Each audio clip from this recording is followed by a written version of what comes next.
Ons gaan die orde van die erediens so 'n bietjie verander, so moenie intussen bekommerd raak dat ek nou iets vergeet het nie. As ek bly by dit wat hier op die papier is van ons alles wat hoort by 'n erediens, gaan ons hanteer. Ons gaan belydenis van ons geloof aflê, geleentheid kry om die skuld te bely voor die Here, dis 'n volledige erediens. Net terloops die wortels, hoekom hou ons kerk soos ons kerk hou? As baie mense wat sê nee, ek gaan liewer staan op 'n plek, dan klim jy op 'n preekstoel of hy staan dan voor en hy lewer 'n lesing van 'n uur lank en dan sing hulle voor die tyd en na die tyd en dan is dit klaar. Hoekom moet ons so 'n klomp goeders wat ons doen in die erediens? Dit kom 'n ver pad. Die manier hoe ons kerk hou, kom in die Ou Testament.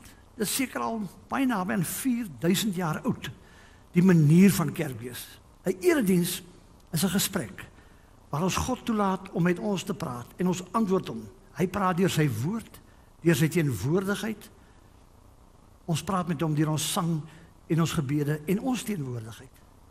God kom kuier 'n bietjie by die versameling van sy kinders op 'n plek wat ons noem sy gemeente. En daarom word die erediens ingerig. Hy begin waar die Here ons groet en hy eindig waar die Here ons seën en uitmekaar uitstuur met die wete dat hy met ons is. Intussen is 'n orde waar ons onderling praat, luister. Mag jy iets hiervan beleef? Ons kan dit rondskommel, ons skuif die goed bietjie rond. En omdat vandag opstandingssondag is, doen ons dit net so bietjie op 'n ander manier, dat ons die tema waaroor dit gaan vandag en waaroor dit eintlik in die kerk van die Here Jesus van begin tot einde gaan ons net na luister. Daarom wil ek die eienaardige ding doen om vanmôre te begin voor die woordgebed en die groet van die Here met 'n skriflesing. Nou is dit interessant, ons dink dat die enigste opgawe van die opstanding van die Here Jesus vind ons in die evangelies. Nee, daar's klomp plekke in die Bybel waar daar vertel word dat die Here opgestaan het uit die dood. Een van die beter plekke, waarskynlik een van die eerste vertellinge daarvan, vind ons in die boek 1 Korintiërs, wat Paulus geskryf het. Dit is interessant, die boek Korintiërs is waarskynlik geskryf so tussen 10 en 15 jaar voor die evangelie van Matteus. Paulus se briewe was van die eerste goed wat gesirkuleer is in die ou kerk. Die eerste geskrifte van die Bybel was waarskynlik van Paulus se briewe. Die eerste evangelie is Markus. En ons weet Matteus het Markus gebruik om sy evangelie saam te stel. Dit was die bron, een van die bronne wat hy gebruik het. So ons skat min of meer, ons moet maar raai, so by benadering is die brief aan die Korintiërs geskryf in 55 na die geboorte van Jesus. So as ons nou die som moet maak, dan is dit so 20 jaar na die opstanding en die hemelvaart van Jesus. Is 1 Korintiërs geskryf. En ons gaan nou Paulus se weergawe daarvan lees kortliks. Dan gaan ons ook lees uit Matteus sy weergawe van die opstanding. En ek gaan vir julle 'n paar opmerkings maak oor die manier waarmee die Bybel met die opstanding van Jesus omgaan. Eintlik is ons bietjie verleë. Ek wonder of enigeen van u weet wat om te sê by 'n siekbed. Wat sê u as u gaan kuier vir iemand wat u weet eintlik op 'n sterfbed lê? Baie mense vra, hoekom praat predikante so baie? Dis omdat hulle so baie verleë is. Omdat hulle nie weet wat om te sê nie. Dan steek ons verleentheid agter 'n klomp woorde weg. Die Bybelskrywers was net so verleë toe hulle moes skryf oor die opstanding van Jesus. Het nie lekker geweet hoe moet hulle daarmee werk nie. Hoe moet hulle dit vertel? En daarom sê hulle so min as moontlik. En laat dit aan ons oor om uit die omstandighede, dit wat gebeur het, dit wat mense beleef het, om daaruit af te lei wat gebeur het. Ons is 'n bietjie verleë. Die Bybelskrywers is 'n bietjie verleë en skryf eintlik oor die opstanding van die Here Jesus op 'n onbeholpe manier. Paulus skryf daaroor in 1 Korintiërs 15. Die Korintiërs skryf vir hom en sê, Paulus, wat gebeur met 'n mens as jy doodgaan? Wat word van jou liggaam? Wat word van jou as mens? Wat gebeur by jou sterwe? Hy antwoord hulle uitvoerig en jy kan gerus die res van die hoofstuk 1 Korintiërs 15, nogal 'n langerige hoofstuk, 56 verse, aangrypend. Die kort van sy antwoord, hy sê alles bly presies dieselfde. Jy bly dieselfde mens wat jy is in hierdie lewe. Maar alles word totaal anders. Jy word 'n heel anders mens as wat jy was in hierdie lewe. Presies dieselfde, radikaal anders. Gaan lees sy antwoord. Hy sê, dis eenvoudig, dit gebeur elke dag. Hy sê, wat plant jy as jy koring plant? Jy plant 'n korreltjie en as ek vir jou vra, wat is dit? Dan sê, dis 'n koring. Dan gooi jy die grond en maak hom toe. Jy begrawe die koring. Hy sê, 'n rukkie later, met 'n bietjie water en sonskyn, dan kom maar 'n plant uit die grond uit. Dan vra ek weer vir jou, wat is dit nou die? Dan sê hy vir my, dis koring. Dieselfde. Alles wat in daardie saadjie was, is nou 'n lenige, pragtige plant. Dieselfde, koring, koring. Tog radikaal anders. Dit is wat gebeur as 'n mens sterf. Want jy plant aards, tydelik, wat daaruit kom, voortkom, hemels, geestelik. Presies dieselfde mens, maar radikaal verander. Maar waar gaan haal Paulus dit? Kom ek lees vir u by 1 Korintiërs 15, want hy begin met 'n paar tree wat hy teruggee. Hy sê, broers, ek herinner julle aan die evangelie wat ek aan julle verkondig het, wat julle ook aangeneem het en waarin julle vas staan, waardeur julle verlos word. Die wesenlike wat ek ontvang en ook aan julle oorgeleef. Die wesenlik beteken die kern, die heel belangrikste van wat ek ontvang het en aan julle oorgelewer het, is dit. En dan kry ons die oudste geloofsbelijdenis waarskynlik in die kerkse geskiedenis. 1 Korintiërs 15 by vers 3. Christus het vir ons sonde gesterf, volgens die skrifte. Hy is begrawe en op die 3de dag opgewek, volgens die skrifte.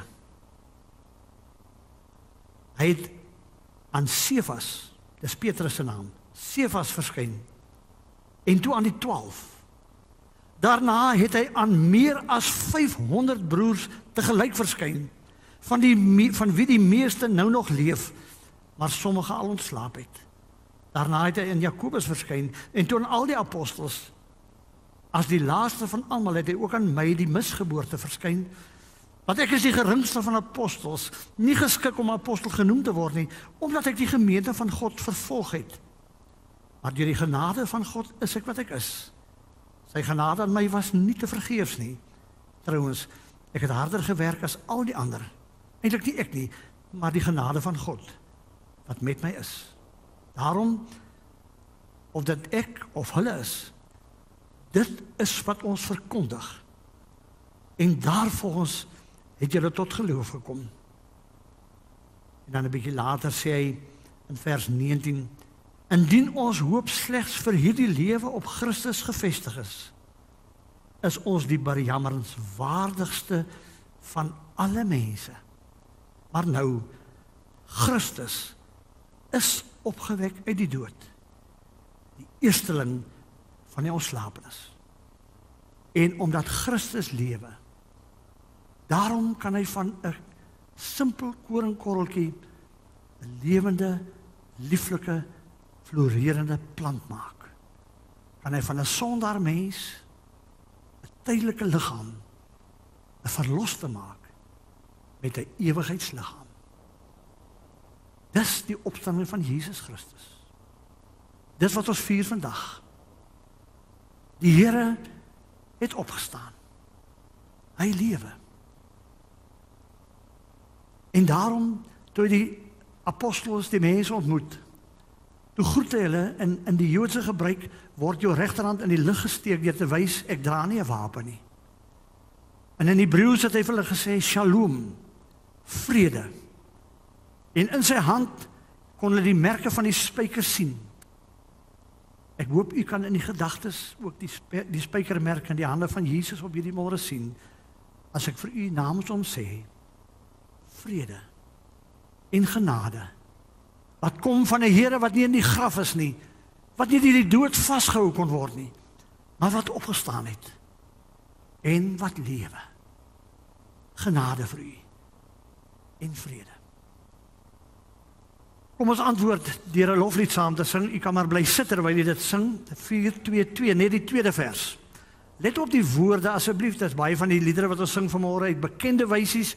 Mense is geneig om jouself te verloor in die wysie van 'n bekende lied, maar let tog op die woorde, ons gaan sing, die Heer het opgestaan, die Heer het waarlik opgestaan, vir sondaars het hy gesterf, die lewe deur sy dood verwerf. Terwyl jy net so bly sit, kom ons. Nou gaan ek vir die Matteus, wat so omtrent 10-15 jaar nadat Paulus sy brief van die Korintiërs geskryf het, stel die apostel Levi, Matteus, die tollenaar, bekeerde Jood, ongewenste mens wat 'n volgeling van Jesus geword het, stel hy sy evangelie bymekaar. Skryf hy die verhaal soos wat hy dit onthou en herinner en hy die gedagtes van medegelowiges kon rekonstrueer. In Matteus 27, die kruisverhaal, Jesus wat sterf, hier by vers 27 van die 27ste hoofstuk, hoe dat die graf bewaak word, daar 'n wag aangestel word, en as ons nou die verhaal verder lees, dan moet jy weet dat wanneer in die Romeinse tyd iemand wat wag staan, sy wagpos verlaat, of nie sy taak uitvoer nie, dan ontvang hy die straf van die mens wat hy moes oppas. So as 'n soldaat, iemand wat dood is moes oppas, en hy die lijk word gesteel, dan gaan hy doodgemaak word. Hy gaan die doodstraf ontvang. Hy gaan gelukkig nou nie gekruisig word nie. Gewoonlik is hulle koppe afgekap of hulle is opgehang. Dis die meer menslike straf wat die Romeine toegedien het, as die doodstraf toegedien het. So die storieetjie wat hier vertel is in daai tyd is sommer absoluut te snert. Dit het nie regtig gebeur nie. Hulle moes die magte omkoop, hulle het hulle geld betaal. Hier's 'n averegse stuk eintlik in hierdie ding, 'n stuk ironie wat Matteus eintlik in sy verhaal op inteken. Ek gaan so hier en daar myself onderbreek om vir net op 'n paar interessanthede te wys en daarna gaan ons dan weer lofliedere met mekaar saam sing. Kom ons lees van Matteus 28 die eerste vers af. Na die Sabbat teen dagbreek, op die eerste dag van die week, het Maria Magdalena en die ander Maria gegaan om na die graf te kyk. Skielik was daar 'n groot aardbewing, want 'n engel van die Here het uit die hemel neergedaal, nader gegaan, die steen weggerol en daarop gaan sit. Vir die Joodse lesers terloops, as daar 'n aardbewing is, dan is God besig. 'n Aardbewing was 'n teken van God se teenwoordigheid, van sy magtige werk, en daarom dat Matteus dit byskryf. Dit het waarskynlik gebeur, daar was 'n dreuning, plaaslik of iets, daar iets gebeur, iets boaards, iets bonatuurliks het daar gebeur, en dit is maar sy manier van dit sê. Laat iemand toe op die steen gaan sit, sy voorkoms was soos weerlig en sy klere so wit soos sneeu. Uit vrees vir hom het die wat die graf bewaak gebewe en soos dooies geword. Interessant, die lewende soldate wat die dooie mens moes bewaak, word soos dooies. Ek dink baie bewustelik het Matteus dit geskryf en hy het al geglimlag toe dit skryf te sê, kyk hoe lekker kry ek nou die Romeine terug. Hulle het gedink, hulle is die sterk mense, en toe word hulle soos dooies. En die Here Jesus was in die graf nie. Al vier die evangelies vertel die verhaal op verskillende maniere van 'n engel teenwoordigheid. Een praat van een engel, party praat van twee engele.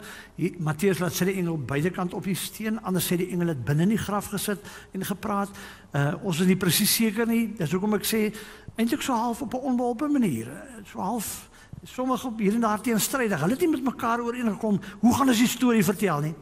Elke ou vertel dit soos wat hy dit onthou. Elke ou vertel dit soos dat hy dit waargeneem het. 'n bietjie onbeholpe, 'n bietjie met te min woorde, met 'n bietjie min begrip, want niemand was seker presies wat en hoe dit daar gebeur het nie. Maar dis wat hulle waargeneem het, en hulle vertel dit maar so uit die hart. Vers 5. Toe antwoord die engel die vrou en sê, moenie langer bang wees nie, want ek weet julle soek Jesus, die gekruisigde. En dan die kernvers van hierdie hoofstuk, waarskynlik 'n kernvers in die hele evangelie van Matteus. Vers 6. Hy, dit is hierdie Jesus, is nie hier nie, want hy is opgewek. Soos hy gesê het, kom kyk na die plek waar hy gelê het, en haas julle en gaan sê vir sy disippels, hy is opgewek uit die dood. Kyk, hy gaan julle vooruit na Galilea, daar sal julle hom sien. Dit het ek vir julle gesê. Met vrees en groot blydskap.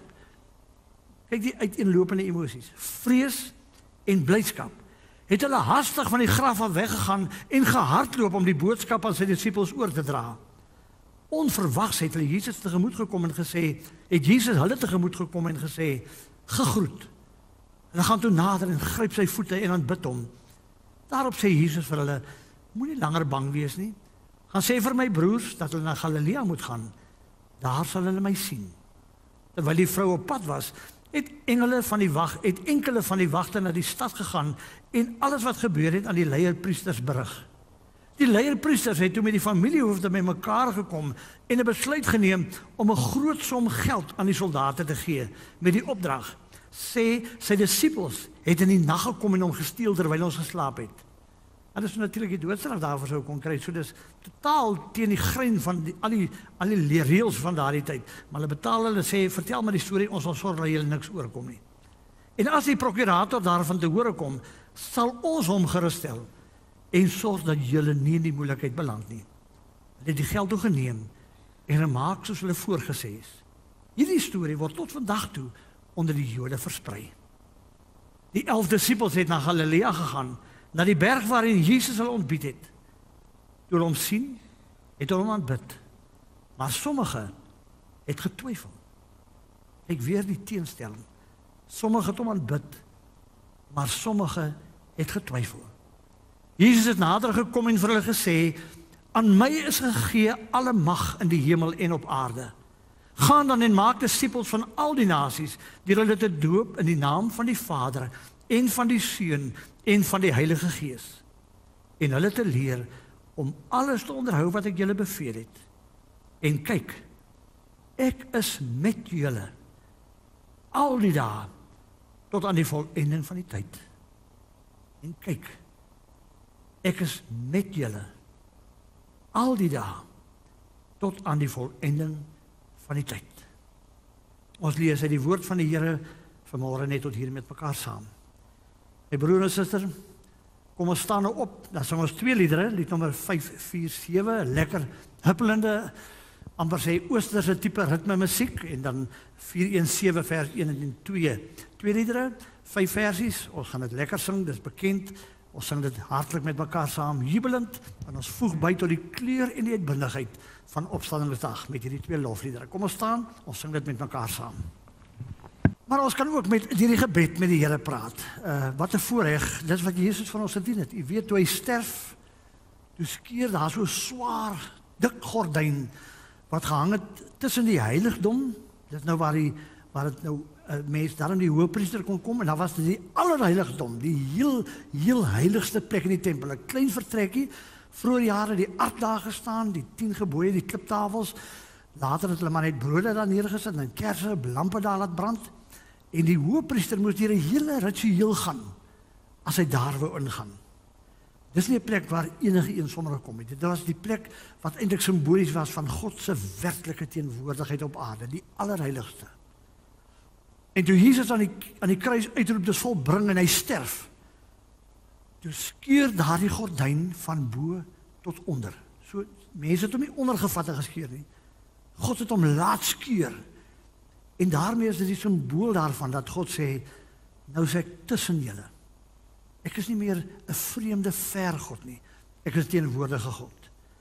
En daarom dat die Bybel sê, as ons bid, moet ons in die naam van Jesus bid. Dis hy wat die allerheiligste oopgemaak het. Dis hy wat dit moontlik maak dat God so naby aan my is as wat my knieë van die grond af is. Hy's by my, naby my. En ons kan ook vanmôre deur net ons oë toe te maak, deur ons simbolies vir 'n oomblik af te skerm van dit wat ons besig hou daar buite. Kom ons raak stil en ons praat met die Here. Kom ons gebruik die woorde wat pas by kinders, wat vanoggend die opgestaande Here Jesus met hulle oë raak sien. Kom ons bid saam, u bly sit net so. Jesus Christus, ons eer u as opgestane Heer. U is die lewensvors en koning.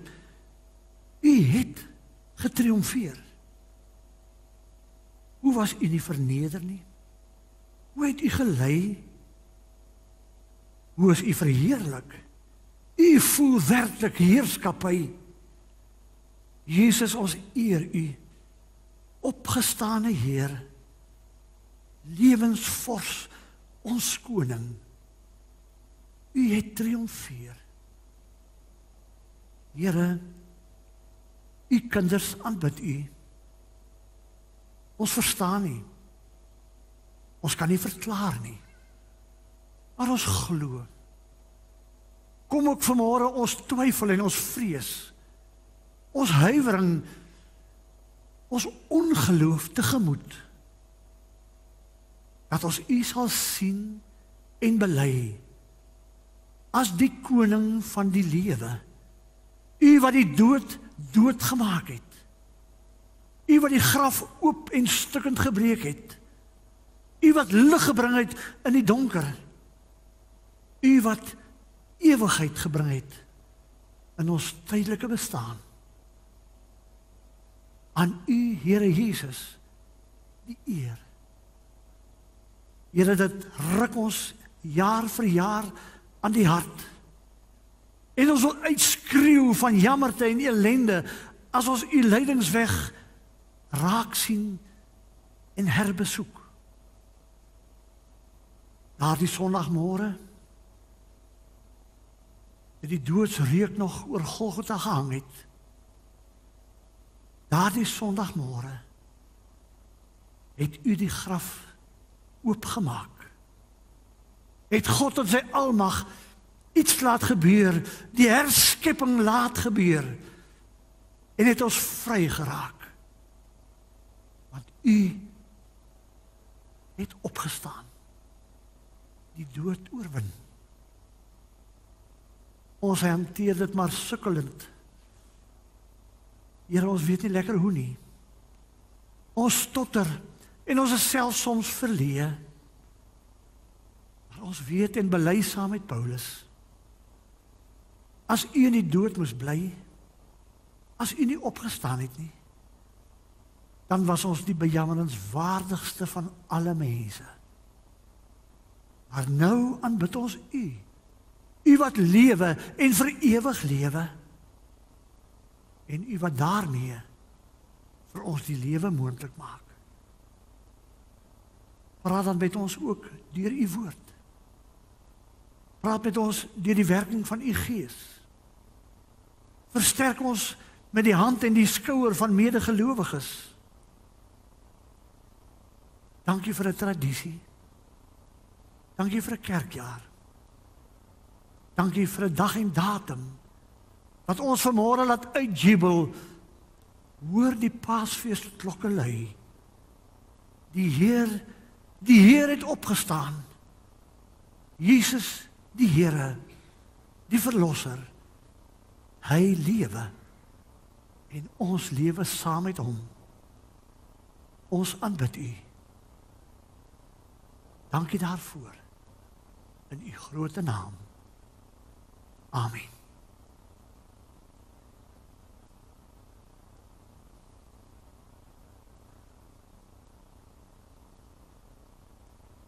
Ons is maar baie verleë, my broer en suster, as ons oor die opstanding moet praat.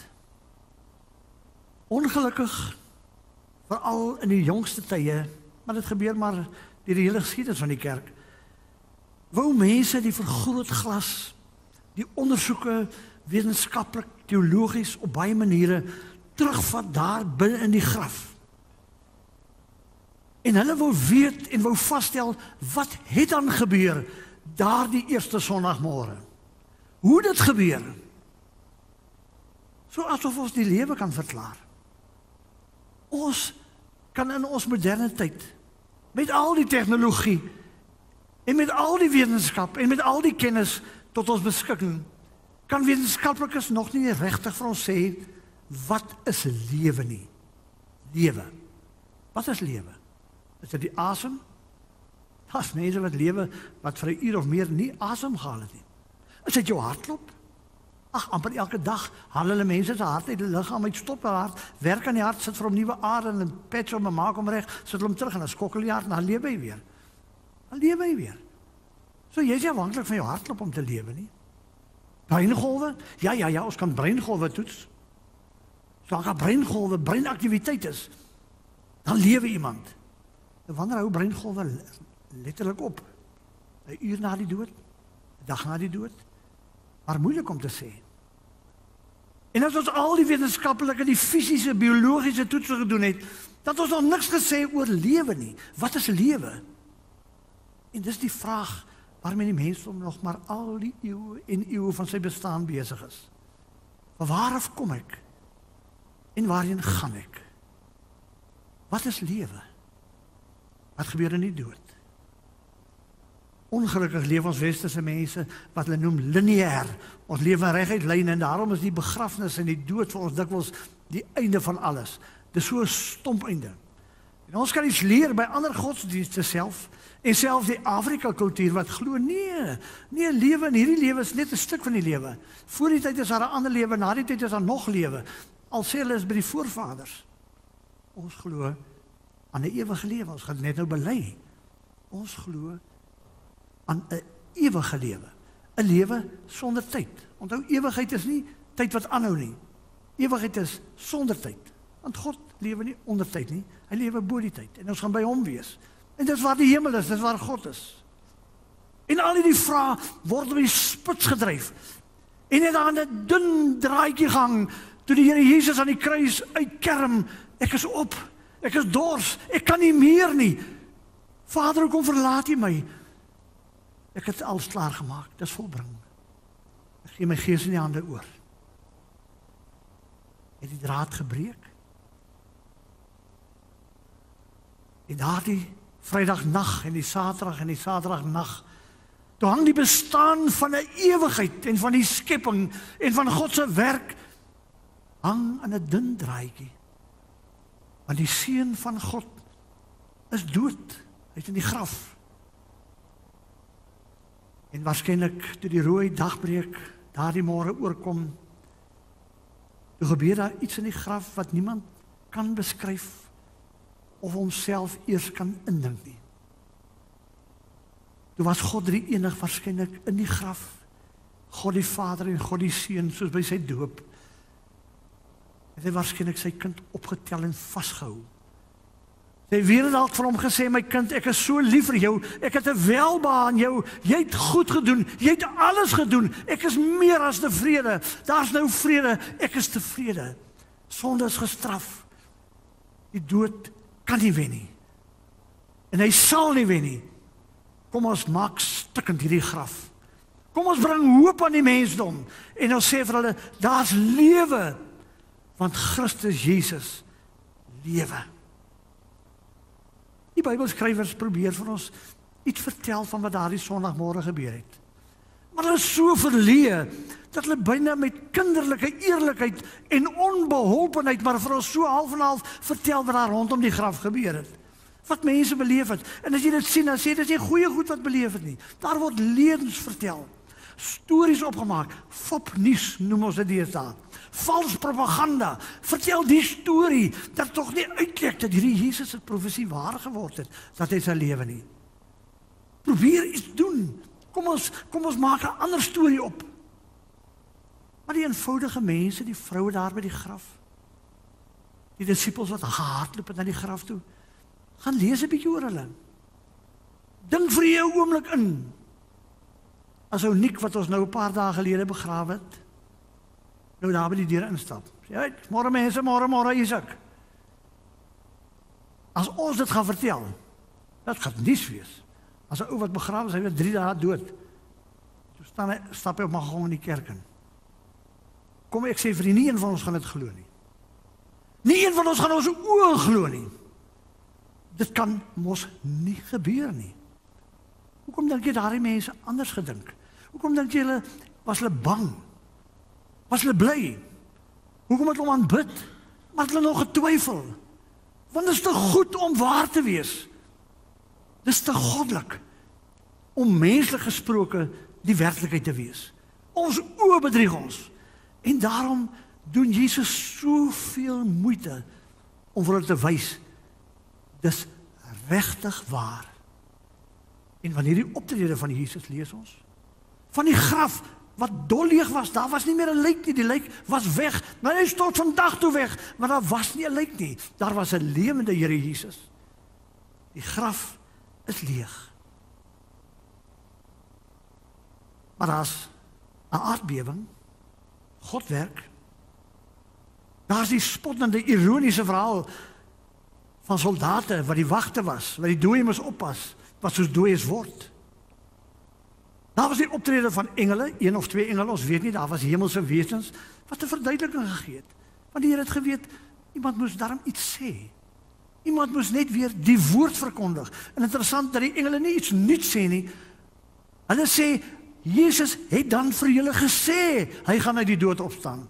En dit is wat gebeur het. Hulle verkondig letterlik hulle preek. Dis die eerste Sondagmôre preek. Deur engele gelewer. Jesus lewe. En dan sien ons die optrede en die rol van die vroue. Hulle gaan om 'n lijk te versorg. Dan hardloop hulle redelik onwaardig, hardloop hulle terug om te gaan vertel, Jesus lewe. Dan sê die disippels, nee man, julle bedrieg ons, dit kan nie waar wees nie. En hulle hardloop om te gaan kyk. En so versprei die storie. En Paulus sê uiteindelik, het meer as 500 mense op een geleentheid die lewende Here gesien. Ek sê, julle kan dink dis 'n leuen, maar gaan vra vir die mense wat daar was. Baie van hulle lewe nog. En dan het ons die woord. Ek dink ons reaksie sou nie baie anders gewees het as die mense wat daar was nie. Vrees. Is dit moontlik? Wat het hier gebeur? Dis mos nie aards nie, dis bonatuurlik. Dalk 'n spook. Ons weet nie. Alles wat die disippels en die mense gedink het.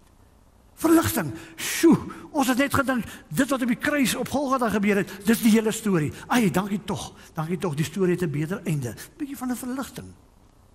Blydskap. Ons gedink die Here is weg. God het misluk. Dankie tog. Hy het nie misluk nie, hy het geslaag. Die Here lewe. Twyfel. Jo, as ek nou daaraan terugdink, as ek nou 2000 jaar moet terugdink, het Jesus regtig opgestaan? Kan dit waar wees? Jo, dan 'n bietjie te dik vir 'n daalder. Dit is nie so lekker nie. Twyfel. Maar dan eers huiwerig. En later uitbundig. En later met oortuiging. 10, 20, 1000, 3000, miljoen, 3 miljoen, 100 miljoen, waarskynlik nog meer as 1000 miljoen mense wat sê, Jesus lewe. Ek glo dit uitbundig met oortuiging en ek is bereid om daarvoor te sterf vir daardie belydenis, want dit is die hart van my geloof dat Jesus lewe. Daarom dat Paulus sê, die belangrikste van alles is dat Jesus lewe. Hierdie Sondag van vandag, baie belangriker as Kersfees, baie belangriker. Want as Jesus in die graf gebly het die NG Gemeente Noordraad, Hartswater en watter kerk ook al nooit bestaan nie. In die paar weke wat voorlê, die volgende 50 dae waarop ons wag vir Pinkster, die uitstorting van die Heilige Gees, as 'n bietjie stil staan, by wat maak dit moontlik dat mens kan getuig van die Here Jesus? Maar dit alles begin en eindig by die opstanding uit die dood. As die Here Jesus nie opgestaan het uit die dood het nie, as die mense van daardie tyd dit nie beleef en geglo het nie, as u en ek dit nie beleef en glo nie, los dan u godsdiens, want dan is dit nutteloos. 'n dooie Christus, 'n dooie Here, kan en mag ons nie aanbid nie. Ons aanbid 'n lewende Here. En daarom is ons lewende, getuigende gelowiges. My broer en suster, die Here Jesus het opgestaan. Hy het die dood oorwin. Hy doen dit vir u en my, sodat ons kan lewe, sodat ons ewig kan lewe, sodat ons die mees bevoorregte mense van alle tye kan wees. Hy leef vandag, nou, en ons kan en moet saam met hom lewe, want hy het opgestaan. Amen. Ons aanbid u, lewende Here. Al verstaan ons nie, al stotter en struikel ons oor hierdie waarheid, soos die Bybelskrywers ook maar gedoen het, dan wil ons dwars deur ons twyfel vir u vra, maak sterk ons geloof, dat ons nooit ons greep En ons geloof in U as lewende Here ooit sal verloon of verloor nie. Want in en deur U is daar lewe. En niks, geen krag, geen mens, geen mag, sal ooit weer kan skeiding bring tussen ons en U nie. Want U lewe en ons lewe saam met U. Dankie o Here dat U die dood oorwin het. Hoor ons jubeling, hoor ons dank. In Jesus se naam. Amen. Terwyl jy net so bly sit, kom ons, my broer en suster, geliefdes in die Here Jesus Christus, gaan leef in God se vrede. Hy het u vrygemaak. Gaan leef voluit. U is sy kind. Vir u het hy die dood oorwin. Die genade van God, ons Vader, bly met u. Die vryheid en verlossing van Jesus Christus bly met u. Die wysheid en die troos van die Heilige Gees bly met u. God drie enig, seën en bewaar u.